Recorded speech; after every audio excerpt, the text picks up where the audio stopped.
Hello and welcome back to another episode on Marvel Mad. I'm your host as always, doing the Captain Coffee, and we have another Agatha All Along episode 6 review recap sort of thing. This episode is basically all about William Kaplan, or his proper name now, Billy Maximoff. It was a really good episode.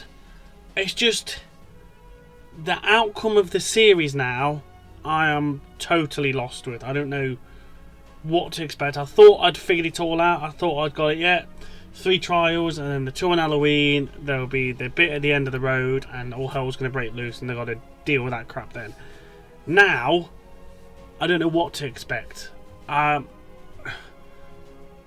was hoping, now Billy's been revealed in his name and everything, I was hoping he was going to go after his mum at the end, try and revive her, resurrect her sort of thing. But now it sounds like he's going to go after his brother, which obviously he's a twin brother in that lot, and he can have a sense of him and he knows he's still out there, but he doesn't know where. But if you know that anyway, then why don't you just get the power, resurrect your mum? The power them two characters would have would be able to sense out where his brother is, and he can go find him that way. So I'm hoping they're not going to get to the end of the road and he's just going to get all this power and then wish for his brother sort of thing. Like myself, if my old girl fucking dropped dead and I had the thinger to power to bring her back, that's who I'd bring back. And even though you know your brother's out there and he's still alive, you'd use your powers to, you get your powers back and then try and find him like that sort of thing. You don't want a shortcut to get him out. It might be controversial, me just saying that. I'm not too sure, but I don't know. It makes sense, but I'm not too sure. I really am up in the air now with this. But in all, really good episode. Really clever how they finally brought Billy into this sort of MCU plane sort of thing, not just using it as the multiverse thing. Just really clever. That I like how now he is a proper fixture in the MCU, which I'm really glad about, and they can work so much more now with him in. But yeah, we'll get through the episode in here. So anyway, obviously it starts off with him in his previous life. He's going to a Jewish ceremony sort of thing. I don't want to guess what the ceremony is. I don't want to offend anybody or anything like that. But he's going to a Jewish ceremony and becoming a man. And this is where we start to see his first links up to the Coven. It wasn't just Agatha he was having a link with, it was actually all of them, which is really, really clever as well. The first one in this party after he's had the ceremony is the clairvoyant witch. She's in there reading palms and stuff like that, and he goes in, asks her to read his palm. And she does really weird, oh, hang on a minute. So she reads his palm anyway, and he's we've got a really long journey. But his lifeline is actually split in two. And I was that's not a good thing. And she's well, it could mean so many different things, that sort of thing. And we find out after he's disappeared, and she's telling him live life now sort of thing. Don't wishful thinking and wish things away. She's the one that puts the sigil on him, and I was really surprised with that. I weren't expecting her to be the one to put the sigil on him, but it's did she see something that made her want to try and protect him, or I don't know, protect him from others? I'm not too sure, but it makes sense that he's got the sigil, and it just wasn't the right person. I thought, well, that's not the right person, not the right words. It just wasn't it wasn't the person I thought would put the sigil on him. I was adamant it was either going to be Wanda or Agatha. So that was a really left field curveball, which was not too bad. It was quite interesting. But this is all taking place when Wanda is destroying the hex force field thing around Westview. That's all crumbling down. They all get message on the phone saying you need to go. The anomaly that's happening in Westview is coming down. You need to go home now. During all the panic, they're obviously rushing off and everything. During all this, unfortunately, they swerve off the road and his parents crash into a tree. Now, his parents are fine, but Teen is in the back, and it doesn't necessarily show you anything like that sort of thing, but you can hear his heartbeat, and it stops. And all of a sudden, you hear Billy screaming in the background, and it basically like possesses him and takes over his body, sort of thing. So he's like become this lad basically, and he screams out "Tommy" sort of thing. Now obviously that makes sense now that he's seen an empty vessel and he's just darted into it because he still wants to stay on this plane, which is really clever, and I really enjoyed that sense of cheating the system. He didn't want to die, so he found somebody literally close by that has, and then gone into that body, which is really clever and really good to have in the MCU. And then this time, obviously, the parents run out of the car, try and hail a copper down to like help and stuff like that sort of thing. And the copper is actually the protection witch. So there's the second link, which is really clever. Now he goes into the hospital, gets all like figured out and mended sort of thing, but he starts to hear people's thoughts, and he's sort of freaking out, being overwhelmed. They sort of take him home. They're not arguing in the kitchen, but they want the son back basically, and they want to know why he's like this. And he's hearing the thoughts again. He's getting really overwhelmed. He's like, just stop. I'll be all right. I need to go in my bedroom on my own, sort of thing. So he goes up into the room, and as he's entered, you can tell that nothing's the same. He doesn't recognise this room. He doesn't recognise the people in the pictures. Nothing. But he goes to the mirror, and he's like, "No, I'm William Kaplan. I'm William Kaplan. I'm William Kaplan." And he's like trying to convince himself, which is really clever as well. And I was like, if you've got that sort of memory loss, you're going to try and like, yeah, it's me sort of thing. But so it goes to 3 years later, and he's obviously in the car with his boyfriend, that lot, which is again really accurate to the comic sort of thing. I don't know if the boyfriend's going to turn into his boyfriend in the comics. I'm not too sure. I can't remember what his name is, but it's nice to see the proper going in comic wise. Really is nice, that lot. And he's basically explaining to him like, look, when I had that car crash, I died. This is not me.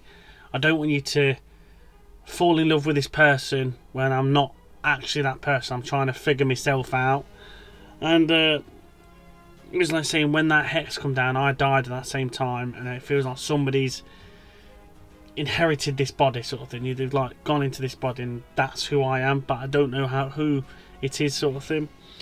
And he explains that he's got this meeting with this bloke that is gonna like lived in there, sort of thing. So they go back to his place, and it shows him like all this thing he's been looking at. He's like talking about the sigil, talking about like how he's trying to like figure out who he is, sort of thing. And then he flips the laptop up, and we see the potions witch there, and she's explaining about her candles and her potions, which there's the third link, which is really clever, and like, oh damn, okay, that's another. It's not just Agatha again, it's all these others. They're all intertwined in a certain way.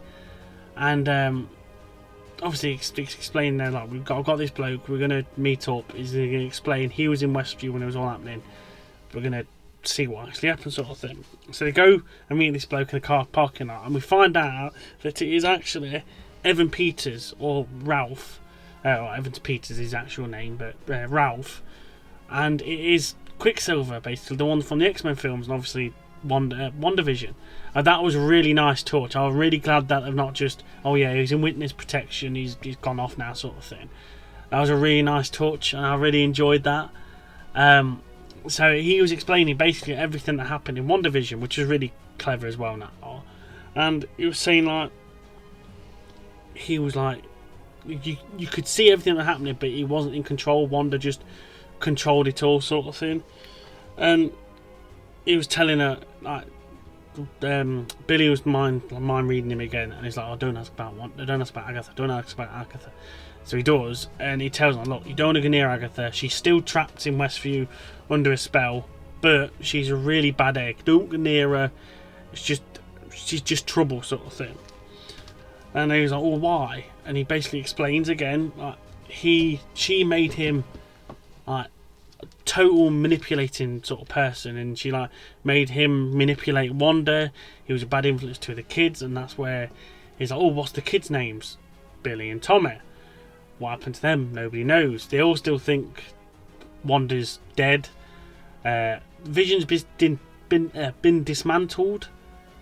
So I was like, what? Okay, I'm not too sure about that. I thought Vision just died and then had the White Vision, and they had that big battle, and he basically had his like memories back sort of thing, and he just sodded off.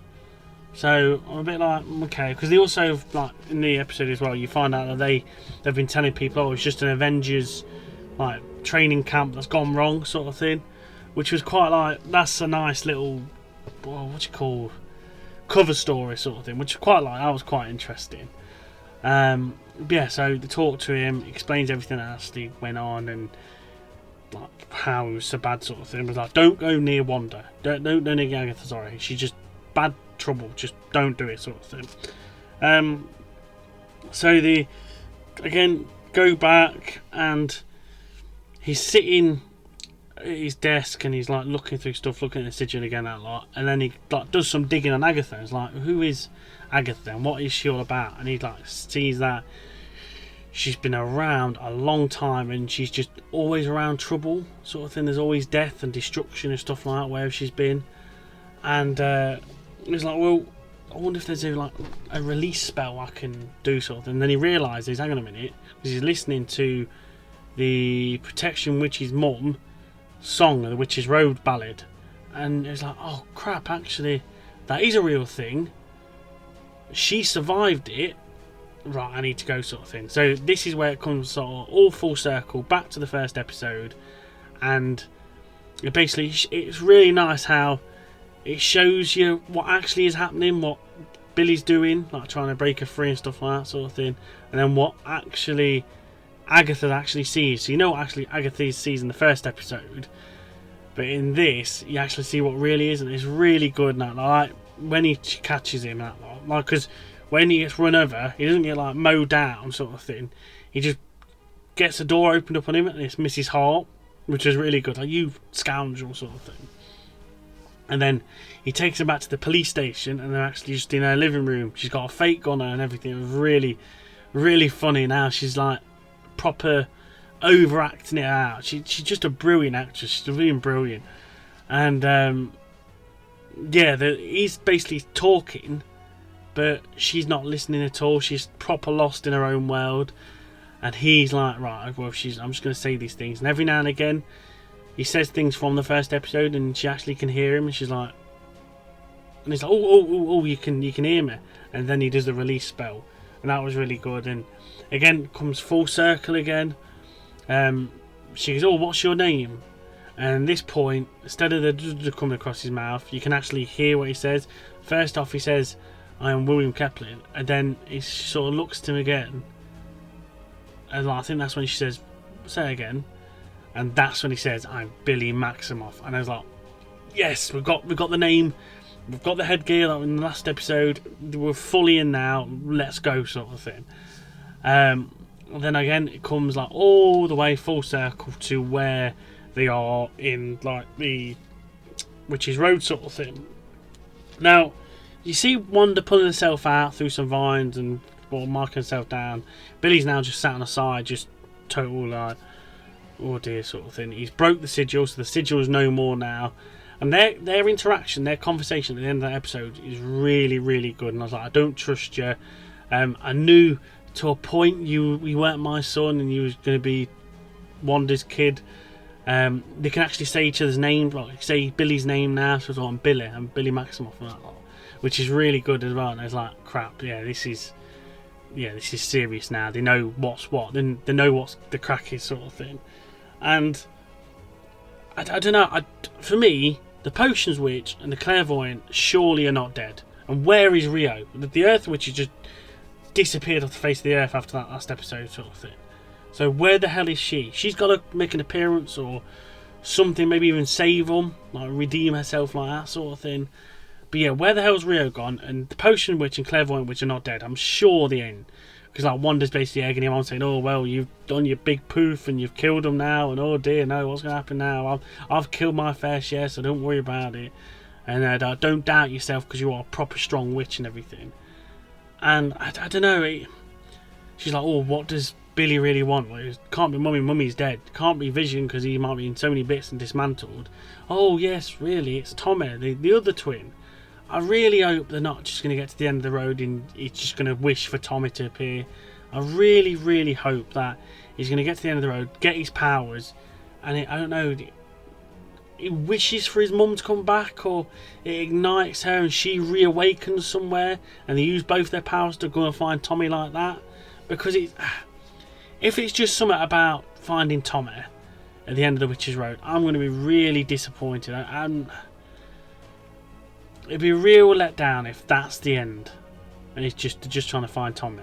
It would be a really, really a letdown for me. Like, I really enjoyed this episode, but if that's going to be his end goal, just to find his brother at the end, they missed a trick there. Wanda was the one. Get Wanda at the end of this episode. That's all I'm asking. That's all I'm hoping for. Like, this is the real first turning point. I've been a really like, oh, come on. Like, I really enjoyed them all. I really have, and I really thought I'd figured it all out. Like, trial 1, trial 2, then the big stuff at the end. But now this is just throwing a real spanner in the works. But again, I really enjoyed it. It's just the vision for the end of the episode, which at the end of the series, sorry, I'm really not too sure about. But yeah, anyway, I hope you enjoyed the review, recap, whatever you want to call it. Like, share, subscribe, all that jazz. Join us on the Discord of Project Assemble. Obviously, next week we'll have my phase 4, of my Marvel franchise. And yeah, just come and like on the channel, that sort of thing. And I'll see you all in another episode of Marvel Mad. Thank you very much, and goodbye.